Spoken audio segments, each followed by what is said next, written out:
Bonjour et bienvenue au Bulletin de nouvelles locales en ce 23 mars 2024. Le Centre intégré universitaire de santé et de services sociaux du Saguenay-Lac-Saint-Jean compose avec une grave pénurie de main-d'œuvre. Il faudrait 15 préposés aux bénéficiaires de plus dans les différents établissements de la santé de la MRC Maria-Chapdelaine. Le Centre de formation professionnelle du Pays des Bleuets offre une formation accélérée avec la possibilité de recevoir une bourse de 12 000 $. Les inscriptions se terminent le 25 mars. En fait, le travail d'un préposé aux bénéficiaires, c'est de veiller aux activités quotidiennes, de la vie quotidienne des usagers, que ce soit, ça peut être des personnes âgées, ça peut être des personnes en déficience physique, en déficience intellectuelle.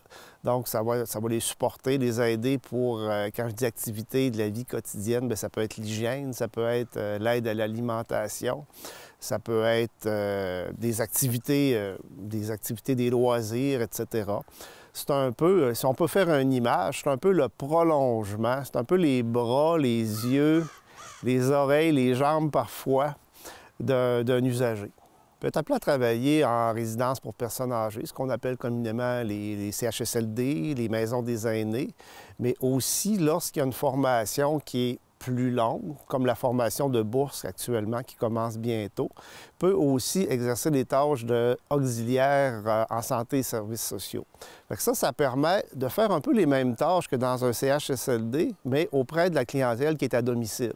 Donc, concrètement, le préposé aux bénéficiaires ou l'auxiliaire social va partir avec son auto le matin, il va faire la tournée des clients qui ont qui sont pas assez malades pour être en CHSLD, mais qui ont besoin quand même de l'aide à la maison. Il y a d'autres sites aussi, exemple dans les résidences à assistance continue, où on retrouve une clientèle avec des déficiences physiques, des déficiences intellectuelles. On retrouve aussi des préposés aux bénéficiaires dans ces endroits-là. Cette formation-là va débuter en collaboration avec les centres de formation professionnelle à Roberval le 25 mars. On a encore à peu près une dizaine de places de disponibles. C'est des bourses, une formation premièrement de 5 mois, donc, et qui vient avec une bourse de 12 000 $, donc ce qui donne à peu près 550 $ par semaine. Il y a des stages à l'intérieur de cette formation-là aussi, dans les établissements de santé. Donc, à ce moment-là, les gens qui suivent la formation, qui devraient être prêts là, à occuper des fonctions de préposés aux bénéficiaires à compter là, probablement du mois de juillet ou du mois d'août au plus tard. On peut s'inscrire en allant directement sur le site du CIUS Saguenay-Lac-Saint-Jean. À ce moment-là, on va dans la section « Carrière ». Et puis, on va voir les différents onglets qu'il y a. Il y en a une sur ce qui s'appelle « Bourse préposée aux bénéficiaires » et on peut directement postuler en ligne. Il y a certains critères d'admission. Le plus important, c'est d'avoir réussi son français secondaire 3. Ça, c'est bien important. Pour le reste, je pense que c'est il y a une petite entrevue et tout ça. Mais si les gens se reconnaissent dans cette formation-là, c'est une formation qui est gratifiante. Premièrement, c'est un métier qui est gratifiant, reçoivent beaucoup de feedback positif de la part de la clientèle. Si les gens ont des qualités, sont empathiques, aiment être avec les gens, ont une bonne forme physique aussi, de l'écoute, de l'empathie, de la patience, bien, je pense que ça peut être une belle opportunité. Des fois, pour une deuxième carrière, la bourse permet cette transition-là aussi. Donc, si les gens reconnaissent qu'ils ont le profil, je pense que c'est une belle occasion à saisir. Oui, au niveau des préposés aux bénéficiaires, la pénurie de main-d'œuvre se traduit. Il nous en manque à peu près une dizaine de préposés. Je dirais 10-15, là. Quand on parle de la MRC, on parle évidemment du secteur d'Olbeau, Mistassini, mais aussi du secteur normandin. Souvent, on a tendance à associer préposés aux bénéficiaires directement au CHSLD, mais il en manque également ce qu'on appelle au maintien à domicile, donc ceux qui se déplacent dans les résidences privées, ainsi que dans les résidences à assistance continue, là, avec une clientèle de déficience intellectuelle ou physique, il en manque également là. Il faut dire aussi qu'on a toujours un roulement de personnel. Donc, ce n'est pas les emplois qui manquent. À ce moment-là, les personnes qui font la formation sont assurées de travailler là, à la hauteur de leurs désirs. Bien, le cours débute le 25 mars prochain, donc c'est important que si les gens se sentent interpellés, de ne pas hésiter à postuler le plus rapidement possible là, sur le site du CIUS, de façon à ne pas manquer le train, puis de suivre cette belle formation-là.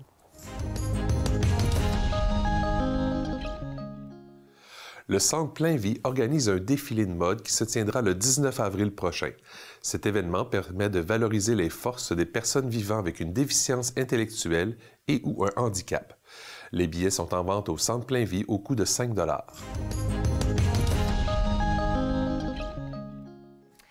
Le Centre Plein Vie, c'est un organisme communautaire qui vient en aide aux personnes qui ont une déficience intellectuelle et ou un handicap physique.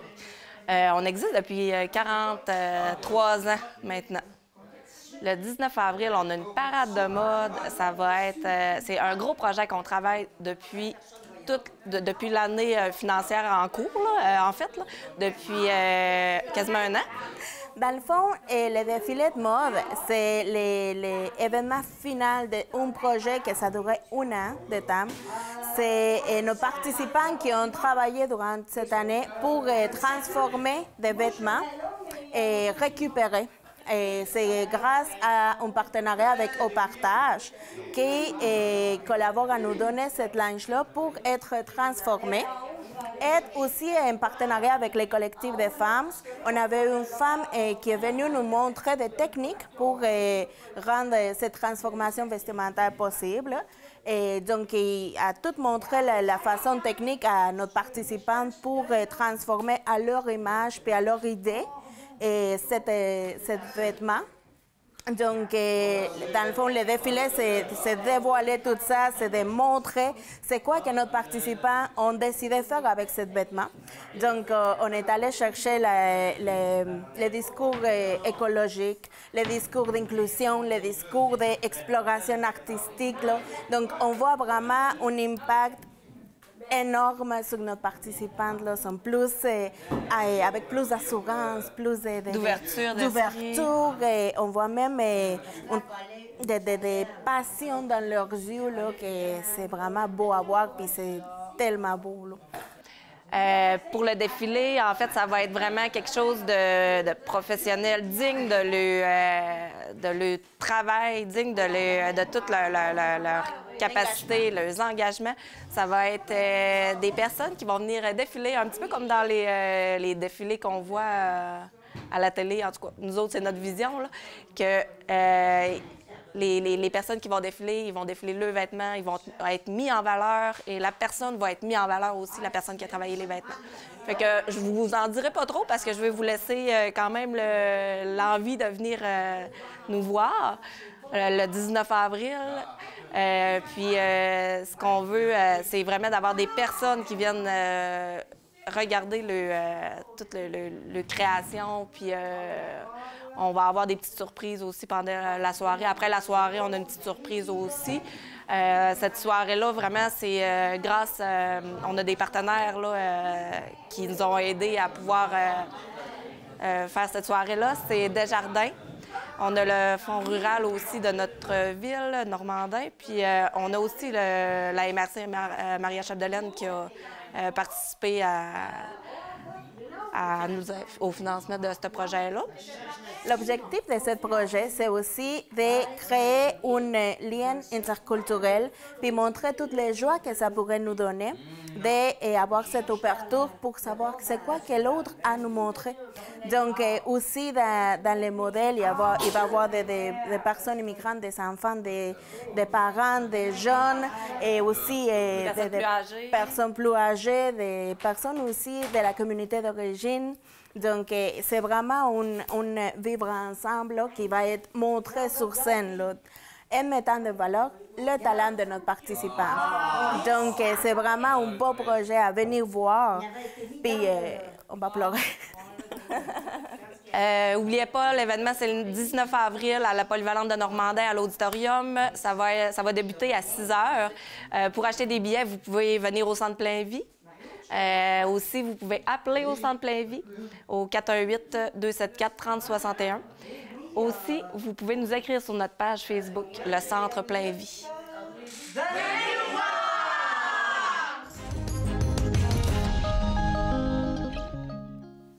Nolan Vézina a remporté une médaille de bronze en haltérophilie aux Jeux du Québec qui se tenaient à Sherbrooke au début du mois de mars. L'athlète vise maintenant les Jeux canadiens. On lui souhaite la meilleure des chances. L'haltérophilie, ça part quand même de plus loin pour moi, là. Au début, j'avais commencé anciennement à l'Arena avant qu'elle soit rénovée. J'avais commencé là, plus c'était le CrossFit que j'avais commencé au départ avec Richard qui était là au tout début. Puis ensuite, il y a eu comme des petits mouvements là, dans cette gang-là. Donc, quand ça a commencé à déménager là, dans ce local-là, c'était Stéphane Hood que ça appartenait. C'est lui qui me donnait les cours et qui s'occupait vraiment de m'entraîner, dans le fond. Puis après ça, il y a eu là, quelques petits changements. Donc, Tommy Dallaire là, a pris la relève de l'haltéro. Puis là, a commencé là, à vraiment plus me motiver, là, à pousser mes limites aussi, puis à aller peut-être un peu plus loin. Aller un peu plus loin là, dans le sport, puis à continuer à lever aussi. Je voyais quand même le potentiel là, que je pouvais amener. Donc, c'est pour ça que l'haltéro, ça fait déjà, anciennement à l'Arena, ça doit faire 4-5 ans, un peu avant la COVID qui est arrivée, là, j'avais commencé l'haltérophilie. Puis même avant que ça arrive vraiment, puis que tout ferme, on était supposé aller faire une compétition à Montréal, mais finalement, il y a comme eu un petit empêchement. Moi, la semaine passée, j'ai été faire les Jeux du Québec, c'était à Sherbrooke. Première expérience pour moi. C'est une belle chose à vivre, surtout du fait qu'on peut compter que les Jeux du Québec, c'est pour les personnes juste entre 12 ans et 17 ans. Bien, avant 18 ans. Puis c'est pour ça à Sherbrooke, tout est vraiment organisé, le transport est organisé, la nourriture, l'hébergement et tout ça. Donc, pour la première expérience pour moi, j'étais comme un peu moins à l'aise de qu'est-ce qui allait se passer là-bas. J'étais moins comme dans ma zone de confort un peu. Tu sais, je pars de Dolbeau, j'étais avec surtout une gang de Jonquière. Donc, c'était de faire des connaissances. Et là-bas, j'en connaissais pas tant que ça. On avait été faire là, une qualification un peu, là, que, si je peux appeler ça comme ça, à Jonquière, savoir c'est qui allait participer aux Jeux du Québec. C'est pour ça que j'ai été choisi. Puis pour la compétition en général, ça s'est très bien déroulé. La gang, super belle aussi. La compétition, c'était très le fun là, comme première expérience. Justement, Tommy Dallaire avait déjà fait là, cette compétition-là à 2 reprises.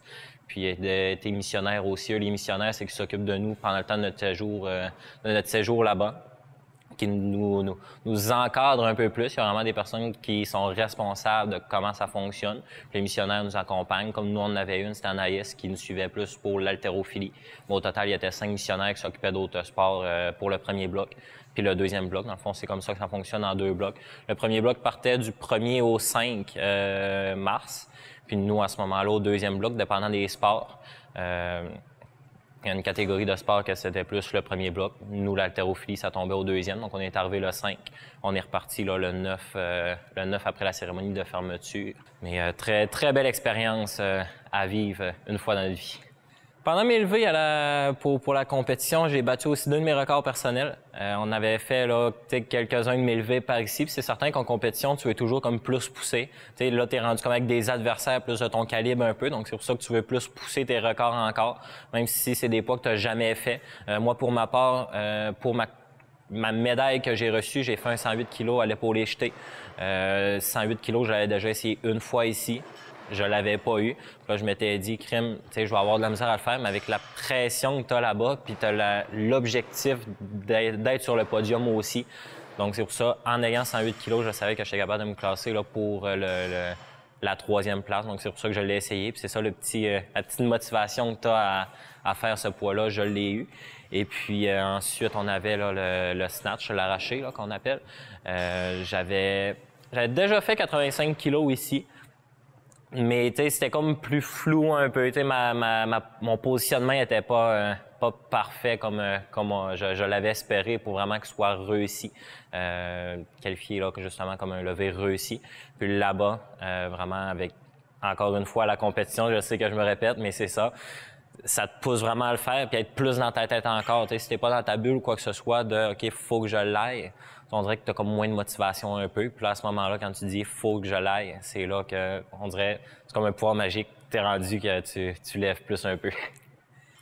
Ma réaction suite à cette nouvelle, j'ai vraiment été comme surpris. Malgré le fait qu'on sait que sur le podium, après avec les levées, te lever plus que ton adversaire puis que tu vas avoir quand même une médaille ou quoi que ce soit, ça fait comme un petit choc de crime. J'ai-tu vraiment réussi à atteindre un objectif de me classer sur le podium? T'sais, oui, il y en a que c'est absolument finir premier, mais juste le fait d'être sur le podium puis avoir comme une image de toi, je trouve que c'est quand même un bel accomplissement. Donc, dès que tu sais ça, t'es comme crime, je l'ai-tu vraiment eu? J'ai-tu vraiment atteint cet objectif-là, même si ça fait depuis des années que j'ai ça en tête aussi. Les Jeux du Québec, ça va être accessible pour moi. Donc, c'est pour ça, c'est de pousser tes limites pour essayer de lever plus. Fait que quand tu as ça, c'est comme vraiment un sentiment d'accomplissement que tu as dedans de toi parce que crime, c'est pas rien nécessairement. Hein. En ayant fait les Jeux du Québec, j'ai réalisé que crime, dans le fond, j'ai quand même du potentiel là-dedans parce qu'en 3 semaines, j'ai quand même réussi à lever le total de mes deux mouvements. J'ai réussi à augmenter de 22 kilos. Donc, je me dis, crime, si je continue à m'entraîner encore comme ça, c'est sûr que je peux lever plus. Puis, avec les Jeux du Québec, il y a les qualifications pour les Jeux canadiens. Puis, je le sais qu'avec ce que j'ai levé, le total des deux, je suis en mesure d'aller aux Jeux canadiens. Là, à voir justement avec toutes les autres petites démarches qu'il faut faire si je peux vraiment être classé dans ça. Mais oui, aller aux Jeux canadiens, là, je pense que c'est comme un autre objectif après les Jeux du Québec qui me motive à vraiment continuer et à repousser mes limites. Puis même juste à ça, une petite réussite personnelle, sans dire de briller comme aux yeux des autres. Juste le fait d'accomplir ça, c'est là que tu vois que tu as quand même mis des efforts pour y arriver, puis c'est quand tu es rendu là que tu dis « crime, j'ai réussi ». Je trouve que j'ai accompli ma mission que j'avais là au début. Le fait de s'entraîner aussi, c'est vraiment une belle chose, oui, personnellement, mais ce qui te motive à continuer à t'entraîner aussi, c'est surtout avec la gang que tu es. Le coach, je le trouve fabuleux. Il est vraiment là, il veut vraiment te pousser tes limites, puis continuer, faire en sorte que tu continues à lever plus. Puis même sans juste te lever plus, te surpasser dans ce que tu fais. Puis avec la gang aussi, il y a le CrossFit qui se passe après l'haltérophilie. Il y a parfois que je reste avec eux, un peu plus rare vu que je me classe plus un peu dans l'haltérophilie. Mais avec le CrossFit, la motivation qu'il y a avec toute cette gang-là, l'énergie qui se trouve là comme dans l'air une fois que tu t'entraînes, c'est ça que je trouve qui est vraiment beau avec cet entraînement-là. Le Cercle des fermières d'Olbeau a obtenu une subvention pour l'achat de 5 nouveaux métiers à tisser. Ce montant est arrivé juste à temps pour rafraîchir l'équipement qui se faisait vieillissant. Les membres pourront donc continuer à confectionner des couvertures, des nappes, des serviettes à vaisselle. Bon, le Cercle de fermières de Dolbeau se situe sur la rue des Cyprès, dans le sous-sol du Centre civique des Jardins. On va fêter le cercle va fêter ses 85 ans, son 85e anniversaire, le 22 avril. Donc, ça existe depuis 1939, le 22 avril 1939. Au Cercle des fermières, on est 38 membres. La moyenne d'âge, c'est sûr que c'est des personnes, la plupart à la retraite, donc probablement en haut de 65 ans. Mais on a 2 nouvelles membres présentement là, qui sont entrées récemment, qui ont dans la fin vingtaine, début trentaine. C'est certain que le fait d'avoir des personnes plus jeunes, bien, je trouve que ça équilibre un peu la moyenne d'âge au Cercle des fermières. Bon, quand on a reçu cette subvention-là, bien, on était très, très heureuses. On avait quand même beaucoup de métiers à changer parce qu'ils étaient déjà assez âgés. Alors, c'est ça qu'on a fait. On a acheté 5 nouveaux métiers avec cet argent-là.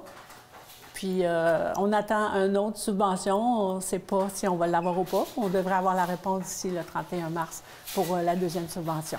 Oui, on va changer toutes les bancs parce que là aussi, les bancs sont dus pour être changés. Puis, on voulait aussi réaménager toute la salle à côté pour faire ça plus convivial. On voulait acheter une table, des chaises, des nouvelles armoires, un micro-ondes, un petit frigo pour recevoir nos membres de façon plus conviviale, comme je disais, parce que présentement, on n'a pas vraiment de salle. Quand on veut se rassembler, on a une autre salle plus loin, mais c'est pas à nous. Alors, avec cet argent-là, on veut vraiment revitaliser cette salle-là, puis la faire plus belle, puis plus accueillante, surtout plus accueillante. On a des ateliers de tricot le mercredi à 13h30. On est obligé de prendre une autre salle parce qu'ici, on n'a pas vraiment de place pour ça. Alors, on se rassemble, on prend un petit café, on mange un petit biscuit, on fait un peu de social ensemble. Et puis, on a aussi d'autres activités. Juste avant Noël, on a des ateliers de bricolage. Puis des activités entre membres aussi, dans le sens qu'on fait des soupers, des brunchs. On a plusieurs activités au cours de l'année. Comment on peut entrer membre? Bien, c'est probablement par la publicité. On fait des publicités, nous, sur Facebook. Puis les personnes peuvent nous contacter. À ce moment-là, nous, on les recontacte. Puis on fait un système de marrainage. Donc, moi, je peux recruter, exemple, ma fille, qui demeure pas loin. Je peux lui demander si tu veux faire partie du Cercle des fermières, je vais être ta marraine. À ce moment-là, bien, elle rentre dans le Cercle des fermières. Puis nous, on va la coacher, on va l'aider, on va lui montrer tout ce qu'on fait au Cercle des fermières. On peut devenir membre de cette façon-là. Puis, à ce moment-là, il y a une carte de membre qui coûte 35 $ pour l'année. Le Cercle des fermières de Dolbeau vous invite cordialement à se joindre à nous, à notre cercle. Si vous vous joignez à nous à ce moment-là, bien, on vous offre beaucoup d'opportunités d'apprendre à tisser, d'apprendre à tricoter, d'apprendre à se connaître aussi, parce qu'il y a beaucoup de gens avec toutes sortes d'expériences qui font partie du cercle, de notre cercle à nous. Alors, c'est vraiment une belle opportunité pour chacune de nous, chacune de vous, d'apprendre, puis de partager surtout des connaissances, puis du savoir-faire.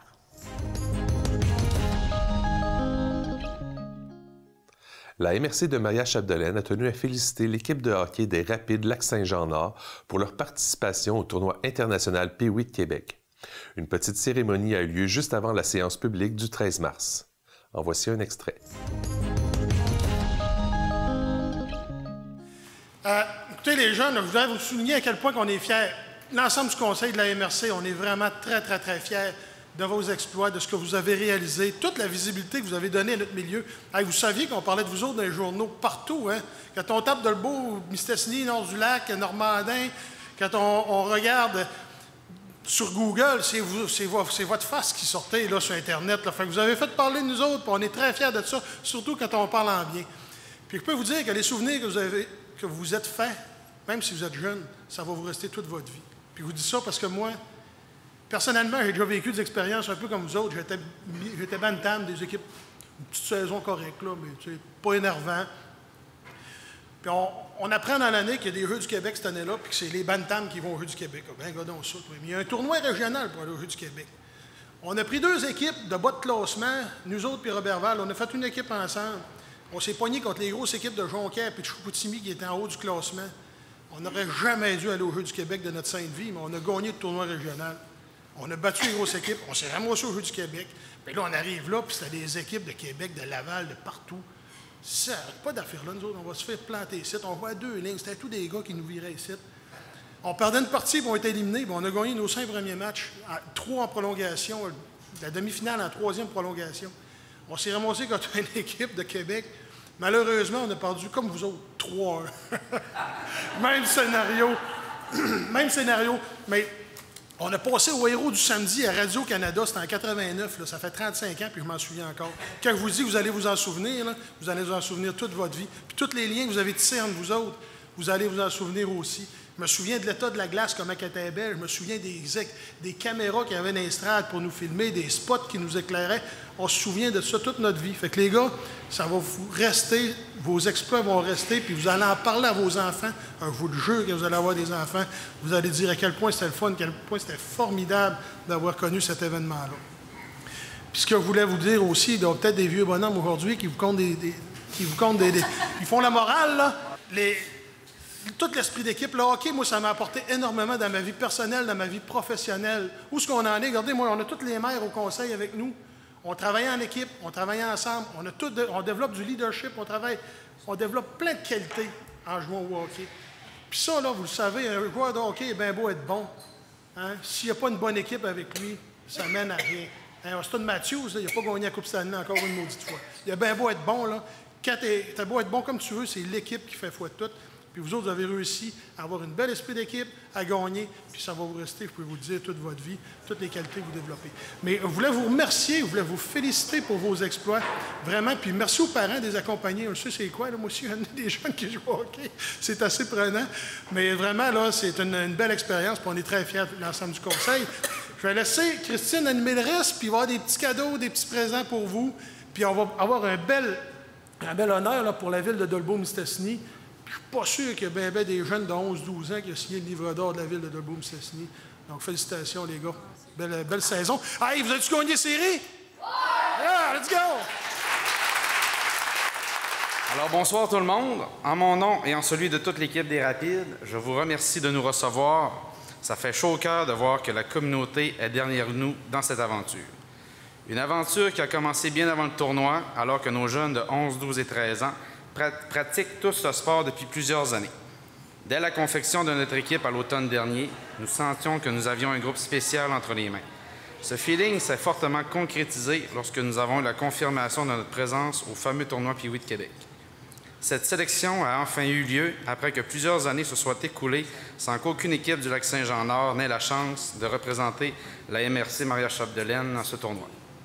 Cette 64e édition a permis de créer des liens intemporels entre les membres de notre équipe, en plus de faire remonter à la surface de belles émotions et de vieux souvenirs aux personnes qui ont eu la chance de vivre cette expérience par le passé, de l'expérience de ce tournoi légendaire. Notre présence à ce tournoi se fait encore sentir, parce que nous flottons encore tous un peu sur cette dose d'adrénaline et ce nuage, puisque notre parcours a amené à faire parler de nos Rapides sur diverses plateformes médiatiques. Notre présence ici ce soir est un très bon exemple de ce côté inhabituel. Sans oublier que je suis rapidement passé d'entraîneur à porte-parole officiel à beaucoup trop d'occasions.